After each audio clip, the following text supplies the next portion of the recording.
Everyone's cancer journey is different, and my cancer journey began in August 2000 when I was diagnosed with cancer of the blood, acute leukemia, and given less than a year to live.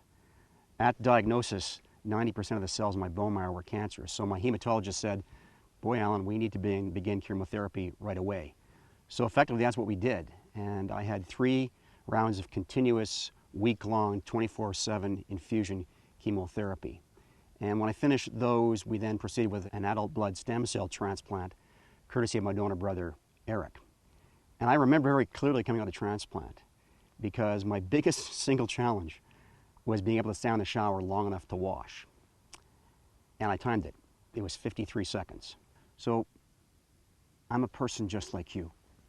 I mean, I have felt the fear. I've gone through the biopsies, experienced the nausea, the blood draws, the lost sleep, the endless medications. I've lived in the limbo land between, tests and results, and spent hours and hours in waiting rooms and treatment rooms and weeks in hospital beds.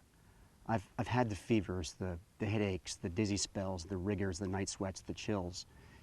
And I know what it's like to be so frightened you can hardly speak, and so sore you can hardly move, and so anxious that you physically shake. To feel like you've lost control of your life, you lost complete control of your life, and to wonder if you'll ever get it back. And during my treatment, I looked around me and I wondered why there didn't seem to be any guides, metaphorical mountain guides, if you will, to help guide me up this inner Everest, this medical mountain.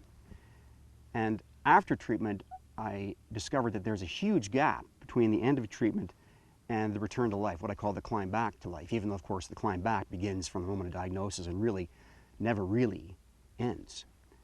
And it reminded me, that gap, of the gaps I'd seen in the Khumbu Icefall at the base of Mount Everest. And the Khumbu Icefall is a glacier.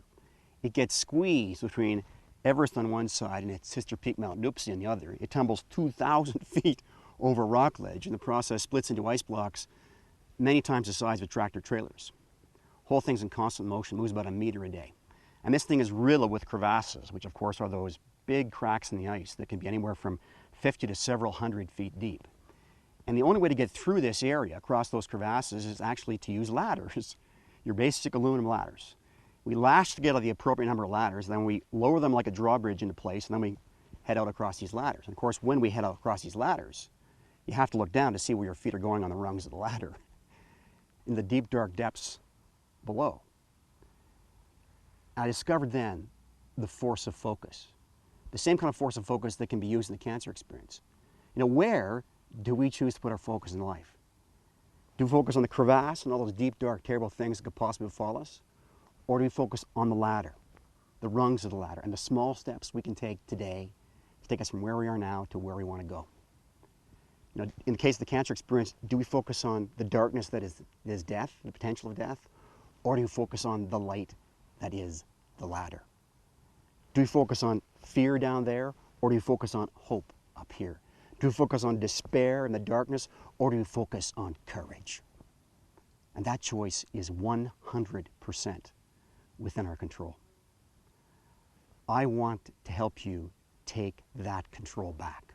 I want to help you climb back. I want to help you get your life back and maximize your quality of life for the maximum period of time. That's the mountain I want to climb together.